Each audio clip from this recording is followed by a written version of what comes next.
Hello, good morning students. Today in 12th class mathematics we are continuing exercise 11.3. Exercise 11.3 में आज की class अभी हम लोग स्टार्ट कर रहे हैं क्वेश्चन नंबर 12 से. क्वेश्चन नंबर 12 में देखो, you have to find out the angle between two planes. दो planes के बीच में एंगल बताना है. r dot 2i plus 2j minus 3k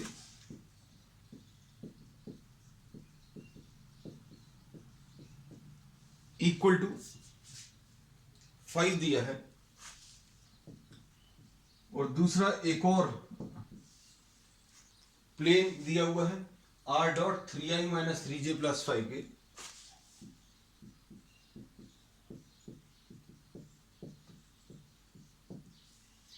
and this is given equal to 3. अब दो प्लेन्स के बीच में एंगल अगर आपको बताना है, suppose these are the two planes, ये दो प्लेन्स हैं. इमेजिन करना बच्चों, बहुत सारी चीजें इमेजिनेशन से आएंगी. These are the two planes, एक प्लेन ये है, दूसरा प्लेन ये वाला है. दिस इज वन प्लेन, एक ये वाला प्लेन है और एक दूसरा प्लेन ये है. इन दो प्लेन्स का डायग्राम बच्चों अगर हम लोगों को यहाँ कहीं पर बनाना है तो ऐसा बना दे रहे. These are the two planes. अब इन दो प्लेन्स के बीच में एंगल अगर आपको बताना है तो आप क्या करेंगे, इसका नॉर्मल वेक्टर n1 और इसका नॉर्मल वेक्टर n2, इन दोनों के बीच में एंगल निकाल लेंगे. Angle between these two planes will be found by taking the angle between the normal vectors. तो अब हम लोग इसमें ये कह सकते हैं कि angle between the normal vectors will also be theta. तो n1 कितना है बच्चों, इसका n1 is 2i plus 2j minus 3k, और n2 कितना है 3i minus 3j and plus 5k. अब क्या करेंगे, आपको एंगल कैलकुलेट करना, तो cos theta will be equal to n1 dot n2 upon magnitude of n1 n2 magnitude of n2. ये निकाल लो, cos थीटा मिल जाएगा. अब cos theta will be equal to n1 dot n2 2i plus 2j minus 3k dot 3i minus 3j plus 5k upon magnitude of n1. ये कितना आ जाएगा, under root of इसका square 4, इसका स्क्वायर 4 और इसका स्क्वायर 9, और इसका कितना आ जाएगा, इसका स्क्वायर 9, इसका 9 और ये 25. इसको सिंप्लीफाई कर लो. सिंप्लीफाई करने पर जो भी आंसर आ रहा है that will give you what, the cos theta which will be the angle between the two planes. अब इसमें देखना ध्यान से,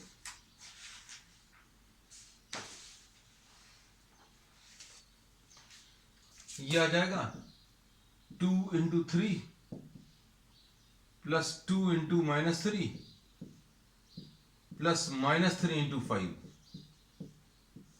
डिवाइडेड बाय 4 प्लस 4 8 एंड 9 17. और यहां पर कितना आ जाएगा, 25 प्लस 9 34, और फिर उसके बाद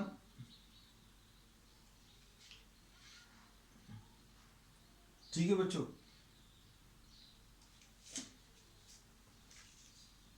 9 plus 9 18 18 and 25, 18 and 25 will be 43.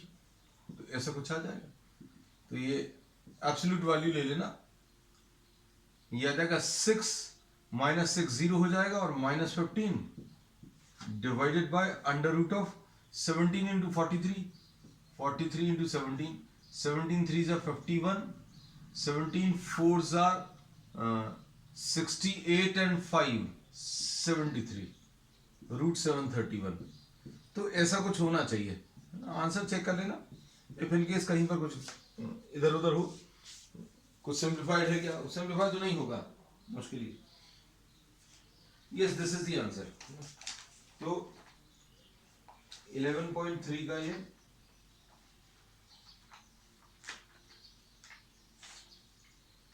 12th question perfectly okay. अब इसके बाद क्वेश्चन नंबर 13 में भी you have to find out whether these planes are parallel और परपेंडिकुलर, पैरेलल है कि परपेंडिकुलर है ये बताना है। अब पैरेलल और परपेंडिकुलर बताना तो बच्चों इजी है। अब इसमें देखो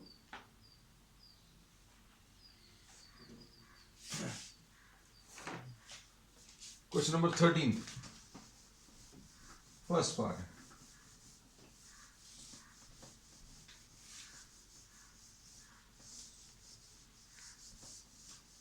Angle between two planes is always found by taking what? The angle between their normal vectors है ना, normal vectors के बीच एंगल निकाल लो। अब क्वेश्चन नंबर 13 पे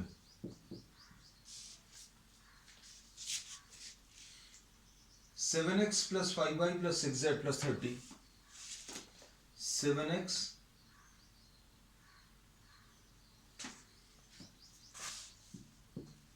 plus 5y plus 6z plus 30 is equal to 0।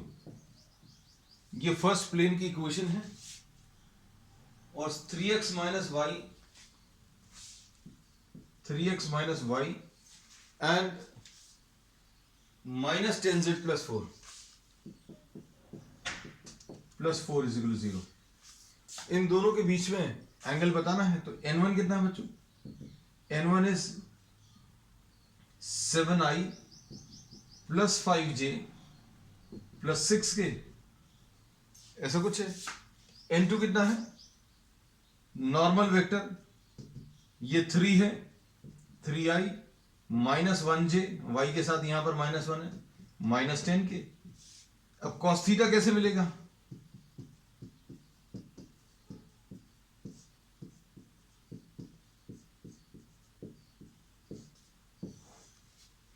n1 dot n2 upon magnitude of n1 into n2, तो cos theta ये 7 into 3 plus 5 into -1 plus 6 into -10।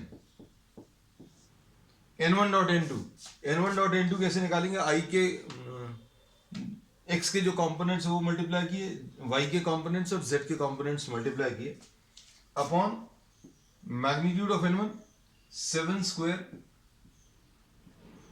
Plus 5 square plus 6 square, और फिर दूसरा क्या आ जाएगा?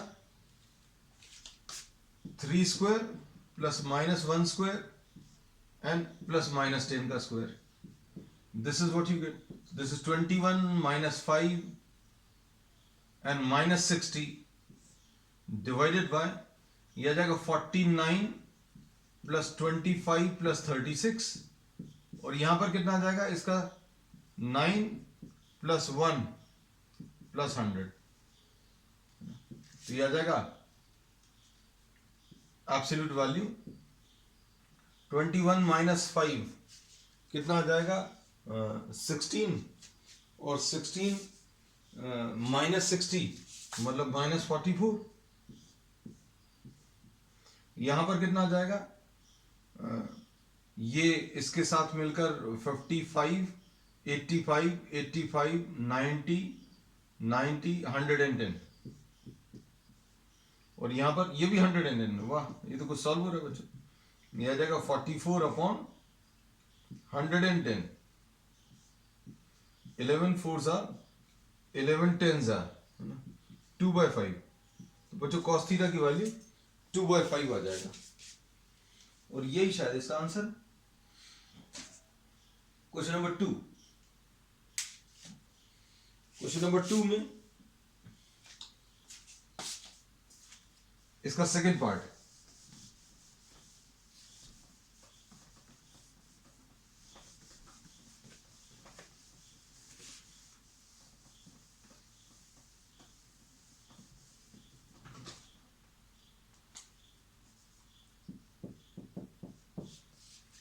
सेकेंड पार्ट में 2x plus y plus 3z minus 2,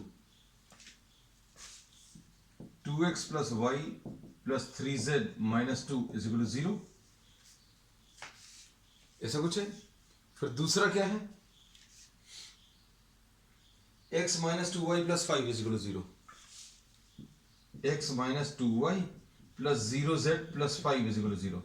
I am writing down this as 0z क्योंकि है नहीं, यहां पर z वाला टर्म नहीं है। तो n1 कितना है 2i plus 1j and plus 3k and n2 क्या है 1i minus 2j and plus 0k। ऐसा कुछ आ जाएगा। अब n1 डॉट n2 ये कितना आ जाएगा cos थीटा ऐसे ही मिलता है n1 dot n2 upon magnitude of n1 and magnitude of n2। तो ये कितना आ जाएगा 2 into 1 plus 1 into minus 2 plus 3 into 0। तो ये देखो 2 माइनस 2 आ गया एंड प्लस 0, तो ये 0 आ गया। तो अभी हमें क्वेश्चन लिखते ही समय दिख गया था, तो अभी हमने कहा ये मैग्नीट्यूड निकालने की जरूरत नहीं पड़ेगी, n1 डॉट n2 से ही काम चल जाएगा। जब हम ये वैल्यूज लिख रहे थे तभी हमें ये दिख गया कि 2 इंटू 1 2 आ गया, 1 इंटू माइनस 2 माइनस 2 आ गया, 2 माइनस 2 0 और ये तो 0 है। तो मतलब ये परपेंडिकुलर आने वाले हैं, मतलब n1 is perpendicular to n2, therefore the planes are perpendicular. ये क्वेश्चन नंबर 2 है 13 का। अब इसका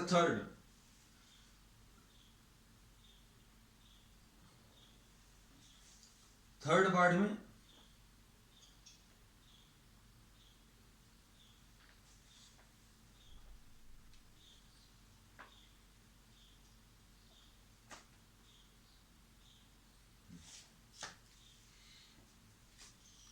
इसमें लिखते समय ये चीज जरूर देखना, अगर ये प्रोपोर्शनल है तो पैरेलल होंगे।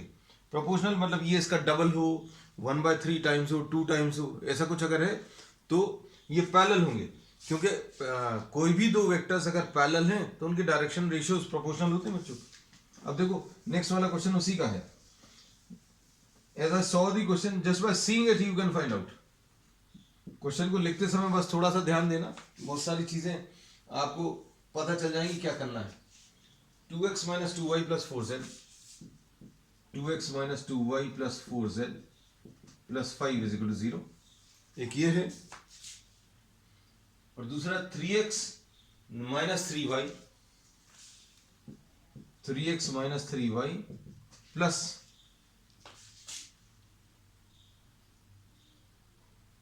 6z माइनस 1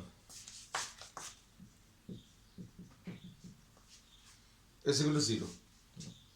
अब इसमें देखो n1 जब अभी हमने लिखा तो n1 कितना है 2i minus 2j plus 4k, ऐसा कुछ आएगा। और n2 क्या आ जाएगा 3i minus 3j and plus 6k। हमें लिखते समय ही दिख गया था, ये क्वेश्चन को लिखते समय ये 2 अगर आप कॉमन ले लो तो ये है i minus j and plus 2k, और ये कितना है 3 कॉमन ले लो i minus j and plus 2k। तो ये देखो ये बच्चों डायरेक्शन रेशियो सेम है, तब हम लोग ऐसा बोल सकते हैं that n1 is 2/3 times n2। आप इसको 2/3 से मल्टीप्लाई करो, 2/3 से मल्टीप्लाई करो तो 3 3 कैंसिल होगा, 2 टाइम्स आ जाएगा, है ना। So therefore n1 is parallel to n2। n1 parallel to n2 कब होगा जब दोनों प्लेन्स पैरेलल होंगे बच्चों। इसका नॉर्मल वेक्टर और इसका भी नॉर्मल वेक्टर दोनों पैरेलल हो जाएंगे। जैसे सपोज फॉर एग्जांपल अभी हम आपको दिखा दें, ये एक प्लेन है, इसका नॉर्मल वेक्टर ये बना हुआ है, ये दूसरा प्लेन है, इसका नॉर्मल वेक्टर। अब ये दोनों प्लेन्स पैरेलल हैं तो इसके जो नॉर्मल वेक्टर्स हैं ये वाला और ये वाला, ये दोनों पैरेलल होंगे बच्चों, ठीक है। अब देखो मान लीजिए इतना सब दिमाग नहीं काम किया अपना, तो भाई फॉर्मूला तो अपने पास है, फॉर्मूला लगा दो। मान लीजिए किसी को क्लिक नहीं करता कि ये सब करना है, तो क्या होगा सॉल्व कर दो। सॉल्व करना पड़ेगा, थोड़ी सी मेहनत लगेगी, थोड़ा सा टाइम ज्यादा लगेगा। 2 3 ज़ा 6 एंड 2 3 ज़ा 6 and plus 24 upon under root of इधर कितना आ जाएगा 4 प्लस 4 प्लस 16 इधर कितना आ जाएगा नीचे 9 प्लस 9 प्लस 36 ऐसा कुछ है। और ये सॉल्व करने पर 36 आएगा अपॉन नीचे कितना आएगा, ये आ जाएगा 20√24 है ना। यहां पर कितना आ जाएगा 45 54। अब ये कैसे लिखेंगे 36, यहां पर क्या आने वाला है 24 8 8 6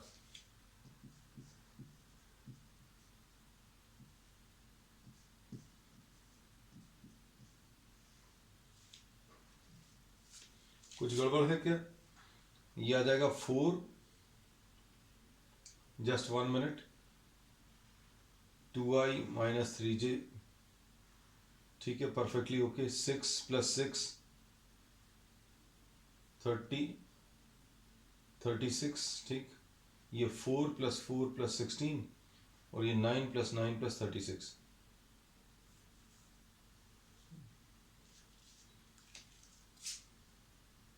और ये गलत लिख दिया ना,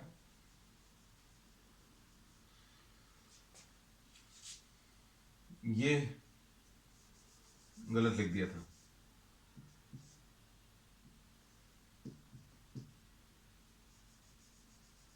इसको क्या लिख सकते हैं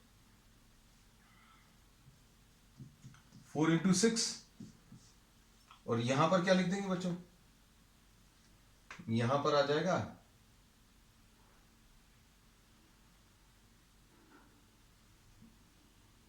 6 7 6 8 48 6 9 ऐसा लिख सकते हैं। ये 36, इसका स्क्वायर रूट तो 6 आ जाएगा, इसका स्क्वायर रूट 2 आ जाएगा, इसका स्क्वायर रूट, ठीक है। तो अगर आप पूरा सॉल्व भी कर लोगे तो भी आंसर इसका 1 आएगा, और आंसर 1 है मतलब थीटा की वैल्यू 0 डिग्री से। लेकिन आपको ऐसे आइडेंटिफाई करना आना चाहिए, समय बचेगा थोड़ा सा। अब इसका फोर्थ पार्ट, फोर्थ तो बच्चों बहुत ही इजी है ना। फोर्थ में तो डायरेक्टली वैल्यूज देखकर ही पता चल रहा है, उसमें कुछ करना भी नहीं पड़ेगा। Direction ratios of the normal vector are proportional. Proportional क्या बच्चों, आइडेंटिकल है वहां तो, प्रोपोर्शनल तो इसमें थे। फोर्थ पार्ट क्या है 2x minus y plus 3z, 2x minus y plus 3z, और क्या है -1 इज इक्वल टू 0, और दूसरा क्या है 2x minus y plus 3z,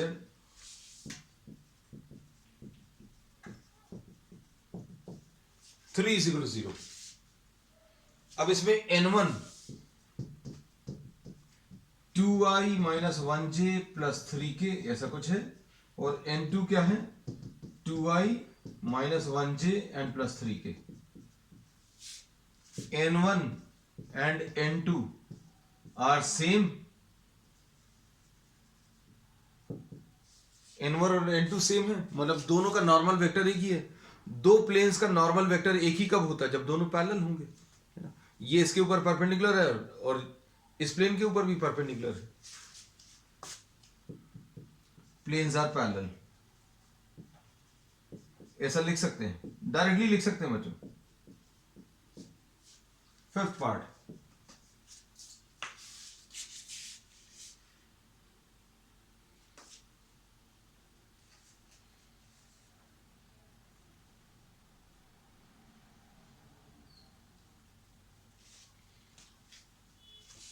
fifth वाले पार्ट में क्या दिया है 4x plus 8y plus z, 4x plus 8y plus z minus 6 is equal to 0, और दूसरा क्या दिया है -8 इज इक्वल टू 0 है। फिर उसके बाद y plus z minus 4,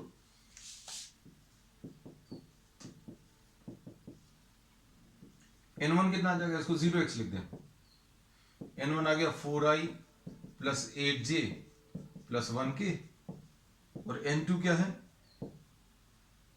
0i plus 1j and plus 1k, और cos theta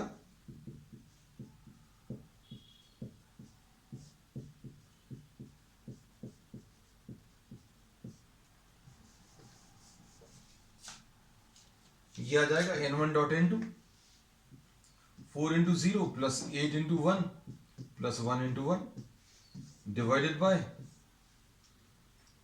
4 square plus 8 square plus 1 square upon 0 square plus 1 square and plus 1 square.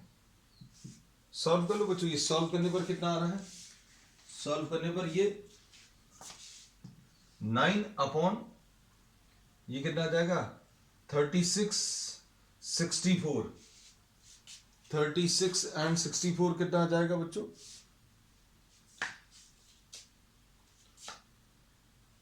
Sorry 16 और 64 16 और 64 तो आ जाएगा 81 है ना। तो ये तो 9 आ गया 9 रूट 2 तो ये 1/√2 आ गया। तो बच्चों एंगल 45 डिग्रीज 135 भी बोल सकते हैं क्योंकि अगर दो प्लेन्स के बीच में 45 डिग्रीज है तो ये 135 भी पॉसिबल है। You can specify any one और बोथ। ये क्वेश्चन नंबर 5 था बच्चों, है ना। This was the 5th part. Next, in the following cases find the distance of each of the given points from the corresponding given plane। अब जो perpendicular distance बताना है तो परपेंडिकुलर डिस्टेंस निकालने का तरीका हमने आपको पिछली क्लासेस में भी बताया, आज फिर से रिपीट कर दे रहे हैं, या फिर प्रोसेस प्रॉब्लम में ही क्लियर कर देंगे आपको। This is similar to how we used to find out the perpendicular distance of a point from a line. किसी पॉइंट का किसी लाइन से डिस्टेंस जैसे निकालते थे बिल्कुल वैसे ही आने वाला है। अब इसमें ये पॉइंट दिया है 14th में A 0 0 0 और बच्चों ये प्लेन दिया हुआ है। प्लेन की इक्वेशन कितनी है? 3x minus 4y plus 12z 3x minus 4y plus 12z minus 3 is equal to 0। अब आपको अगर परपेंडिकुलर डिस्टेंस कैलकुलेट करना है तो क्या करेंगे बच्चों? इस पॉइंट का इस प्लेन से परपेंडिकुलर डिस्टेंस अगर निकालना, सपोज d, तो d निकालने के लिए हम लोग एब्सोल्यूट वैल्यू में निकालेंगे। इस पॉइंट को इसमें सब्स्टिट्यूट करो, 3 इंटू 0, x की जगह 0 रख दिया, minus 4 into 0 plus 12 into 0 and minus 3 upon square root of x के साथ जो नंबर है, y के साथ जो नंबर है उसको स्क्वायर करो और z के साथ जो नंबर है उसको स्क्वायर करो। सॉल्व कर लो। ये 0 आ गया, ये 0, ये 0, ये आ जाएगा माइनस 3, 9 प्लस 16 प्लस 144 और ये कितना आ जाएगा बच्चों? 169, यानी 3/13 आ जाएगा। ठीक। सेकेंड, वो जो सारे ऐसे ही हैं, है ना। तो अभी हम लोग will just run through these questions जल्दी जल्दी, क्योंकि बहुत ज्यादा कैलकुलेशन नहीं, कॉन्सेप्चुअली भी बहुत ज्यादा टफ नहीं है। 3 minus 2 and 1,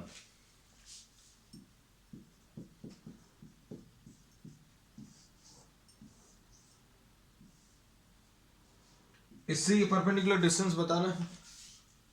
और ये 2x minus y plus 2z 2x minus y plus 2z plus 3 is equal to 0, ये दिया हुआ है।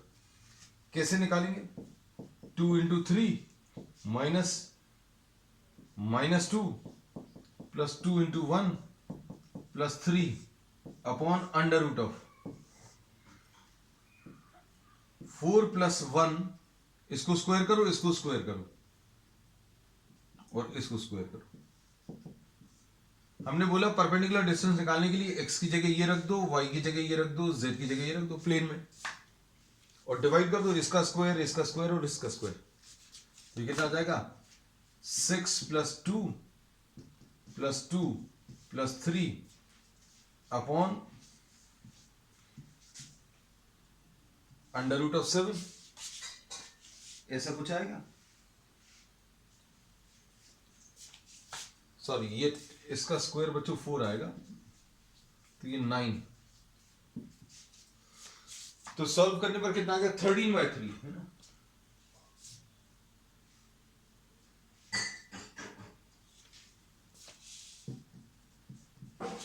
Thirteen by three, this is the answer. ये बी पार्ट था। अब सी पार्ट बच्चों, 2 3 - 5।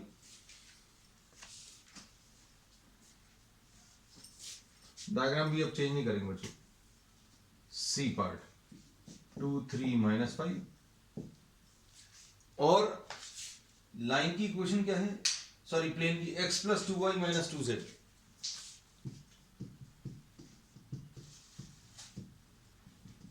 ये प्लेन की इक्वेशन है, x + 2y - 2z - 9 = 0। और परपेंडिकुलर डिस्टेंस कैसे मिलेगा? इसको इसमें सब्स्टिट्यूट कर दो, x की जगह 2,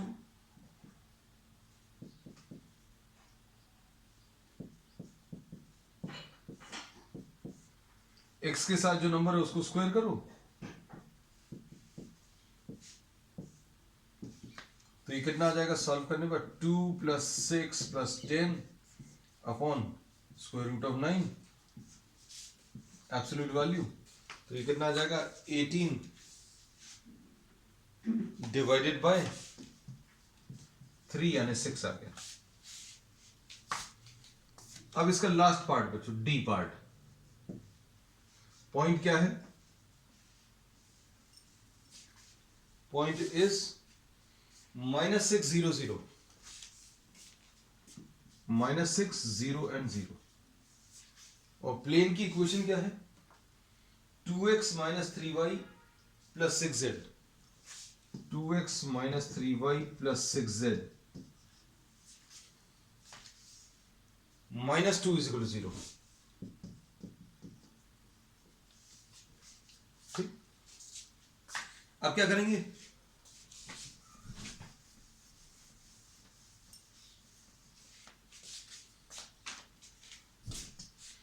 अब d will be equal to 2 into -6 -3 into 0 plus 6 into 0 minus 2 upon √4 plus 9 plus 36।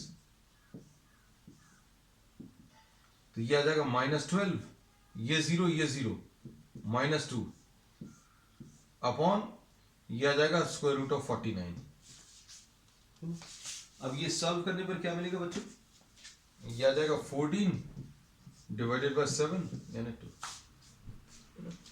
So this finishes exercise 11.3। आज के लिए बच्चों इतना ही। We will continue with the same topic on the next time. That's all for today.